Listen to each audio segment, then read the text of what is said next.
ঈদের দিন দেখবেন অনেকেই পা ধরে সালাম করে, পা ধরে সালাম করে সালামি আদায় করে। এরকম যুবক আছে না নাই?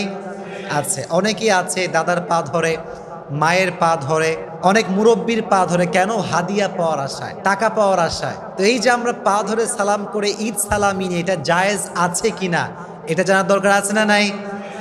মনে রাখবেন, পা ছুঁয়ে সালাম করা এটা কোনো সালাম না, এটা সালামের কাতারে শামিল নয়। এটা হচ্ছে সোসাইটি কালচার, এটা আমরা সামাজিকভাবে গড়ে নিয়েছি। ইভেন অনেক মুরব্বী আছে দেখবেন, বলে যে তুই আমার পা ধরে সালাম না করলে তোকে আমি ঈদ সালামি দিব না। এরকম মুরব্বী আছে না নাই? বাধ্য করে পা ধরার জন্য। মাথায় রাখবেন, কোরআনে আল্লাহ তাআলা বলেছেন ৫ নম্বর পারা ১০ নম্বর পৃষ্ঠা সূরা নিসা ৮৬ নম্বর আয়াত, ওয়াইদা হুয়্যিতুম বিতাহিয়্যাতিন ফাআহসানা মিনহা আও রুদ্দুহা। আল্লাহ বলছেন, যখন তোমাকে কেউ অভিবাদন করে, অভিবাদন জানায়, তখন তুমিও তাকে অভিবাদন জানাও, হয়তো তার মতো করে অথবা তার চাইতে উত্তম তরিকায়। এটা কোরআন বলেছে। এখন আমরা যে পা ধরে সালাম করি, এটা কাজ ঠিক এই জন্য নয়।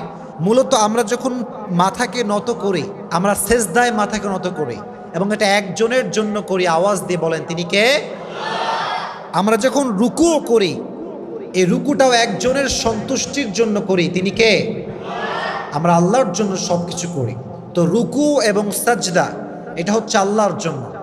কিন্তু যখন মানুষ এই আল্লাহর ইবাদতকে মানুষের সামনে সম্মান করবার জন্য অ্যাপ্লাই করে, এটা তাওহীদের সঙ্গে সাংঘর্ষিক হয়ে যায়।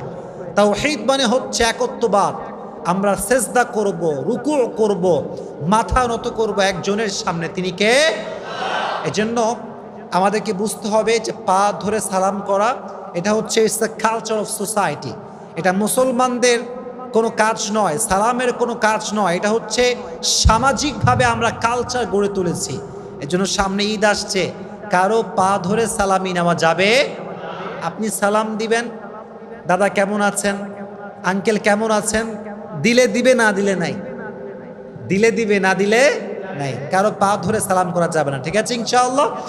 আল্লাহ আমাদেরকে বোঝার তৌফিক দান করুক, সকলেই পড়ে আমিন। তাহলে পা ধরে সালাম করা এটা কি সালাম না সোসাইটি কালচার? এটা কি সালাম না সোসাইটি কালচার? আমরা ইসলামকে মানব না সমাজকে মানব? আল্লাহ আমাদের সবাইকে ইসলাম মানার তৌফিক দান করুক, সকলেই পড়ে আমিন।